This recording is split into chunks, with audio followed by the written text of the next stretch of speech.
Hey everybody out there, this is Seto Kaiba from your Yu-Gi-Oh! Chat channel, and today guys we're going to be talking about what are the possible top tier decks going into next format. What are the most likely candidates to be some of the best decks of the upcoming format we are going to starting April 1st of this year. So there's a couple things I want you to please keep in mind while watching my video. Number one, this is probably going to be a very long video. This video is probably going to be about 20 minutes, but it's going to be an in-depth analysis of all the different type of decks that we are probably going to possibly face going into this upcoming format. So if you want an in-depth analysis of all the different decks and my take on different decks, then this is the video for you. Second off, please keep in mind that when we say top tier or top tier decks, it's really a popularity contest. That's why I don't like using the word top tier. But when people say top tier, it's pretty much a popularity contest. Which decks do people play the most of, which means they're going to top more at events. So if you go to an event and there are, say, we're just going to use a random deck here. Say there is 50 players playing, Dark World, and there's, only the other 50 players are playing like Cyber Dragons, and only 10 players are playing maybe, say, 6 Samurais. Just some random decks out there. But what do you think is going to top more? Probably Dark Worlds and probably Cyber Dragons, because there's more of those players. They have a more likely chance to top. So when we talk about the top decks in the next format, we're pretty much talking about what are going to be the more popular decks, what become the more bandwagon type decks and things of this nature. Hope you guys understand that. And the last thing I want you to please keep in mind is there are a lot of good decks in the game of Yu-Gi-Oh! Now. There's a lot of good, well-rounded decks. But because they don't have the numbers to consistently top at events, at regionals, and at YCS level events, they're probably you're not going to see them in number, even though they are good decks. A perfect example is Dark Worlds. A very good deck, a very annoying deck, mind you, but it's a good deck nonetheless. But you don't see it topping at major events a lot because of the fact that it doesn't have the numbers to consistently top at events. You see it top events here and there though. But those are the three things I please want you to keep in mind while doing this video. So first off, guys, this little slide here is dedicated to all those other type of good decks out there. Now, there are decks I didn't put on this little screen because I just didn't have the space, but things like 6 Samurais, Dark Worlds, Zombies, Cyber Dragons, Blue Eyes type decks, Gadgets, Hunters, Battling Boxers, Black Wings. There's a whole variation of good decks out there. I mean, there's even decks I didn't put on this list right here, but there's a lot of good, well-rounded decks out there that they top here and there at events, and they're very good, well-rounded decks, but you don't see them topping in number, so people don't consider them being top tier or the best of the best because they don't have that popularity. They don't have that popularity to be consistently topping at events. So please keep that in mind. There's a lot of good decks out there, and if I don't mention your deck, please don't feel hated.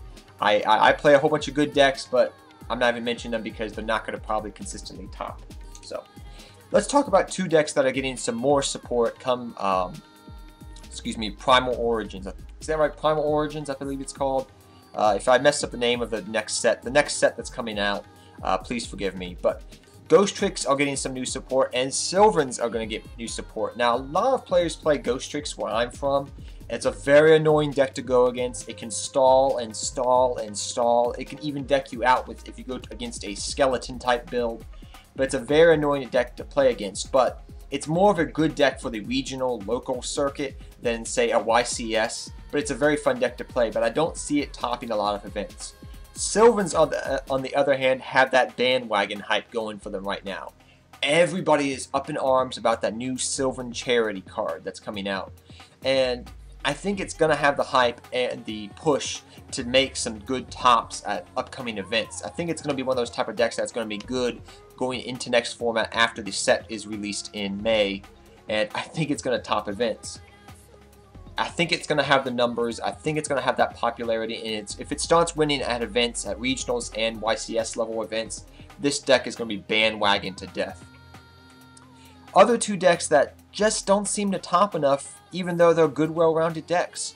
Harpies and Noble Knights. These are two good, well-rounded decks.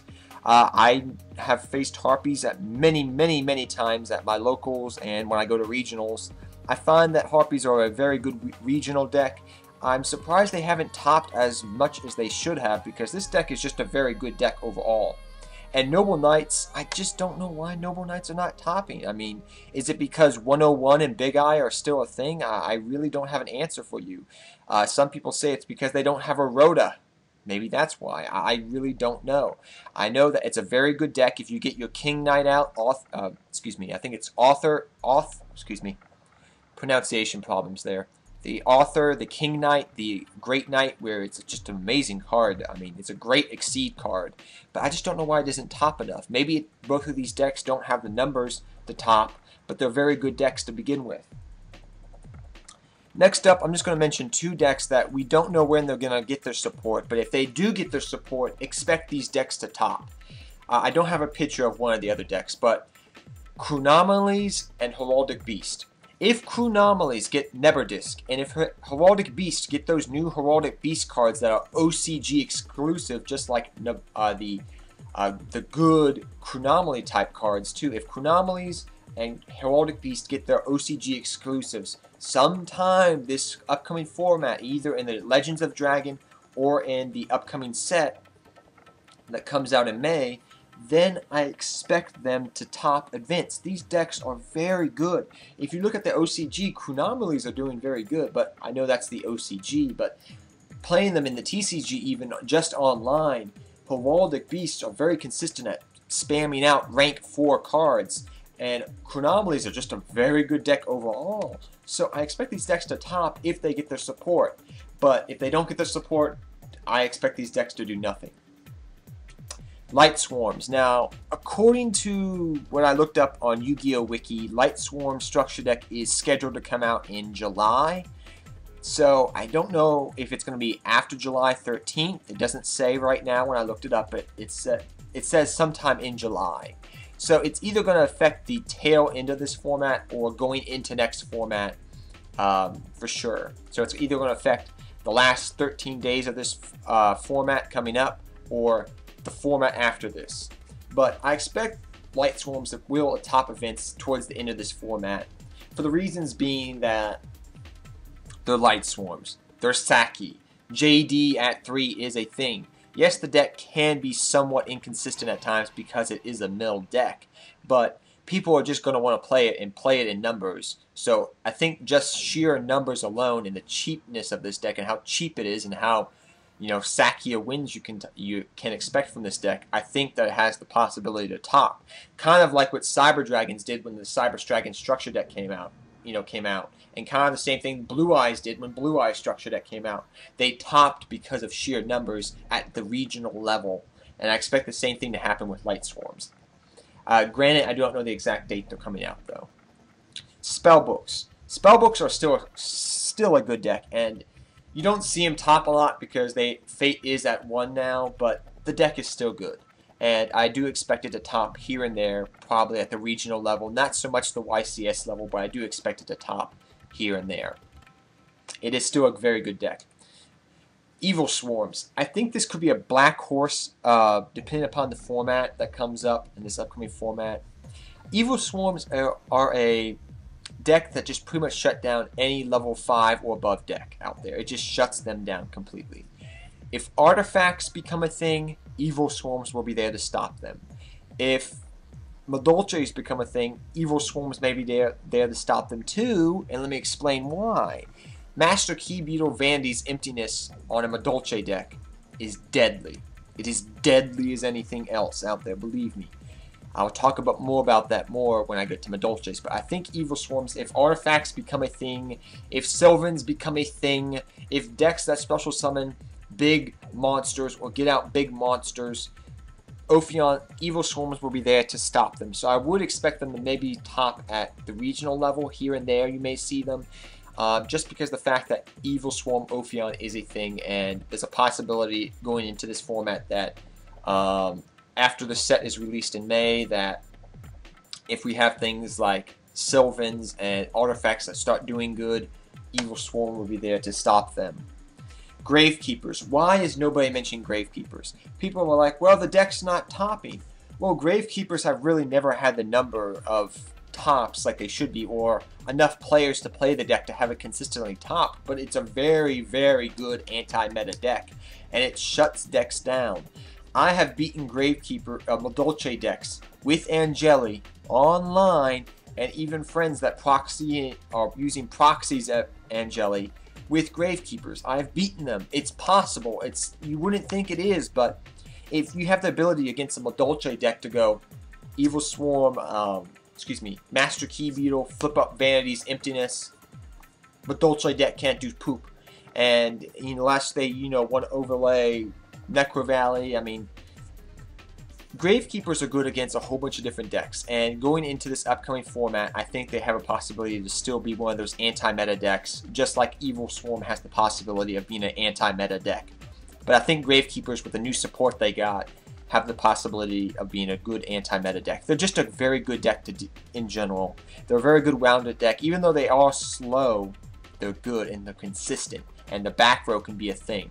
So expect this deck to possibly do decent to good at the regional level, I would say. Fire Kings. I don't know why the heck people are not mentioning Fire Kings. They actually topped at events this format. And the fact that the only reason I can hear people saying, well, Fire Kings are not good anymore because Rekindling is at 1 and Wolfbark is at 1. So the deck's dead. It's not as good as it used to be. Okay. I understand that. I understand that Wolfbark got hit to 1 and Rekindling got hit to 1. But that didn't hinder the deck one bit.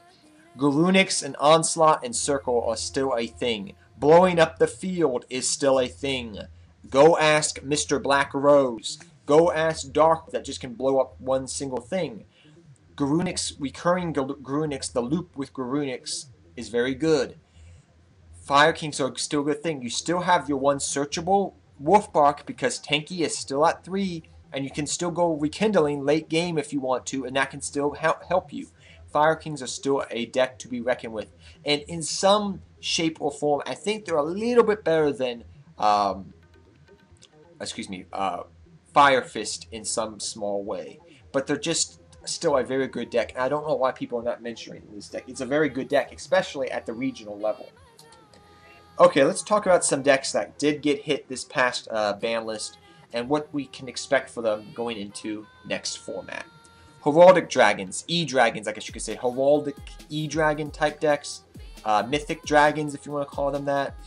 These decks, even though Heraldic, the search card for Heraldic monsters got hit to 2, even though it was at 2, then they bumped it to 3, and then they hit it back to 2, which I don't understand why you did that, Konami. That's just, I don't understand that, but I digress. It's still a very good deck. E-Dragons are still a good deck, just like Plants were after Plants got hit. They were still a good deck. So expect this deck to pop, top at events here and there. Mermails, even though Mermail Abyss Gundy got hit to 1, the deck is still deadly. It's not as deadly as it was before, but it's still a good deck. Don't let people tell you otherwise. I've played against the deck. Abyss Squall is still a card. Not Abyss Squall, Abyss Fear. Forgive me, mispronunciation of cards. Abyss Fear is still at 3, so you understand where I'm going there. The deck is still deadly. And Fire Fist, are still a good deck. It's just no longer the +1 Fire Fist, or as I like to call it, Wolfbark and Bear Wolfbark and friends, like Wolfbark, Bear, Gorilla maybe. I mean, that's what the main premise of that deck was, just Wolfbark making rank 4s.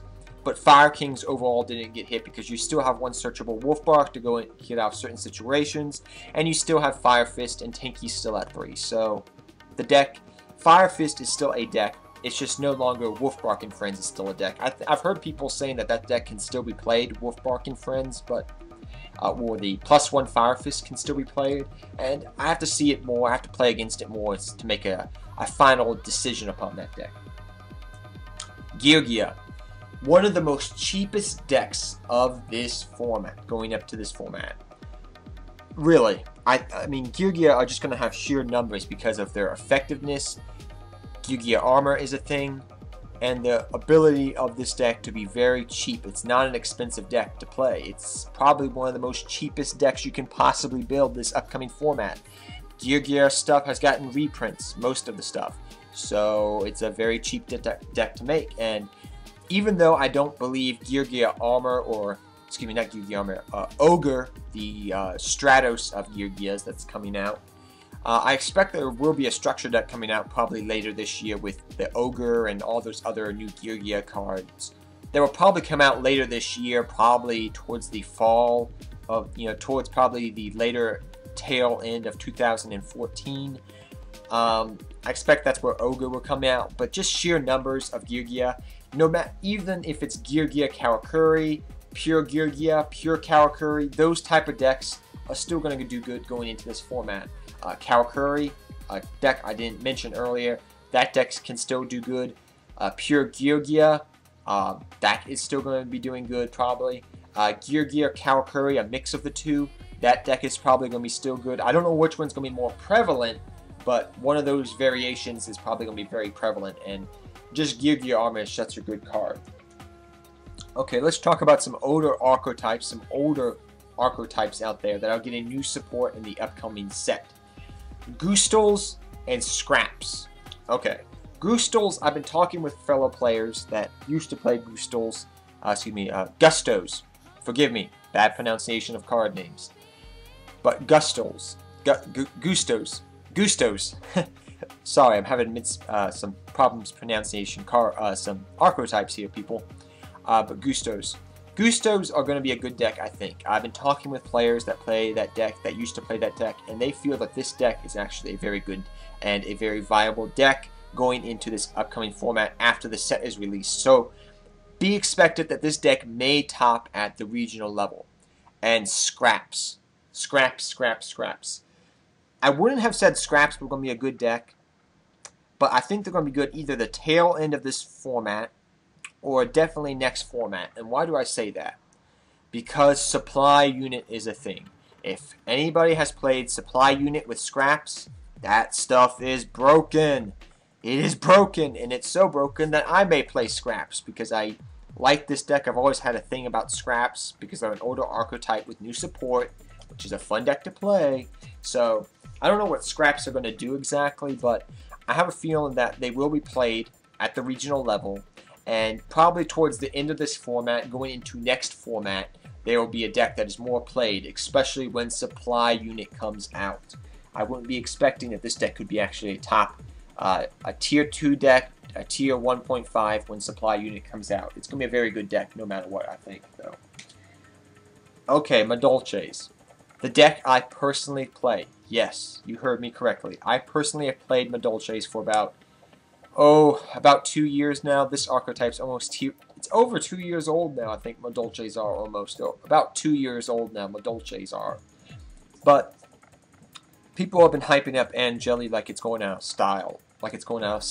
And there's a couple things I want to say from a fellow Madolche player to all my other subscribers out there, whoever watches this video, fellow Madolche players out there. You probably may understand where I'm coming from. I have played against builds online that main Angeli. I have played against builds in real life, friends of mine, which I know about 3 or 4 Madolche players at my locals, who brought Madolches when they first came out, or thereafter, very soon after Madolches came out, and back when Madolches were cheaper to build. That's what I'm trying to say here. And we've been talking about Madolches, and the deck, even with Angeli, is going to be very good. It's probably going to be a 1.5 tier deck. But there's a couple things you need to keep in mind about this deck. First off, Madolches as a whole, what do they all have in common? Any Madolche deck out there, any variation of Madolche deck, because there's a lot of variations. You have your Karkar-D with Threatening Roar, OTK type deck. You have your TGs, your Psychics. There's a whole bunch of different Madolche type decks out there. But the thing they all have in common, they all involve special summoning at some high degree. Madolches revolve around special summoning. There's a lot of good side deck cards out there that can deal with special summoning. That is why my Gravekeepers have been able to beat Madolches. Master Key Beetle, Vanity's Emptiness, Hit me, bro. You can't special summon your Madolche monsters. Boo-hoo. You can't play. You can't play Yu-Gi-Oh! Fossil Dyna. Fiendish Chain, which is a main deck card, but a lot of people run Fiendish Chain at 3. Fiendish Chain, their Tiramisu, their main play, their main card in the deck, the boss monster of the deck. The reason why people play Madolches is because Tiramisu is a card. And if you Fiendish Chain the Tiramisu, they're going to have a sad look on their face and be like, ugh, ugh. It's not going to be pretty. There are out to Madolches. The side deck, Vanity's Emptiness, Fiendish, Fossil Dyna, a face-up Fossil Dyna with 3 or 4 back row, good back row. That's probably going to ruin a Madolche player's day, possibly. That can ruin their day a little bit. But especially Vanity's Emptiness. And you have a 21 beater out there because you can't really get over it. Because most strongest Madolches are 21, I think it is. Messenger Lotto off the top of my head. But the deck is not... I have found that the deck can fall very hard to the side deck. And the second thing you got to keep in mind is this is one of the most expensive decks going into next format. This format we're currently going into. Tiramisus are $10 a piece minimum. You need to run at least one MX Saber Invoker. That is $30, that card is. Oh, Mageline? You need to run at least 3 Mageline pretty much. Mageline's a $20 card. Pretty much already now you've hit $60, $100 for just those couple cards. Not even talking about your main deck. Not even talking about the fact that we don't know the rarity of Angeli. Even though you do have to keep in mind that in the OCG, Angeli was a common. Just keep that in mind. So, I see that this deck is good. Just like Dark Worlds are a good deck. But I see that this deck falls very hard to the side deck. I see it doing better at the regional level. I see it topping maybe a YCS. But I think it's going to be one of those decks that's everybody's going to be hyping up, everybody's going to be playing, and then they're going to find out, oh, this deck is not all it's cracked up to be, maybe. Maybe that will happen. I do not know. The deck is very good. Don't get me wrong. It's an amazing deck. But the reason why the deck is good is Tiramisu is a card. Remember that. Please keep that in mind. And the deck revolves around special summoning, and there's a lot of cards that counteract special summoning in the game of Yu-Gi-Oh! Nowadays. Kaiser Coliseum, Boojins, what am I going to do? Just please keep those things in mind. I like the deck, though. I personally play the deck, like I said. Boojins. I think Boojins are probably going to be the #1 deck of the format. They got the popularity. They got the hype. They got the cards to back it up.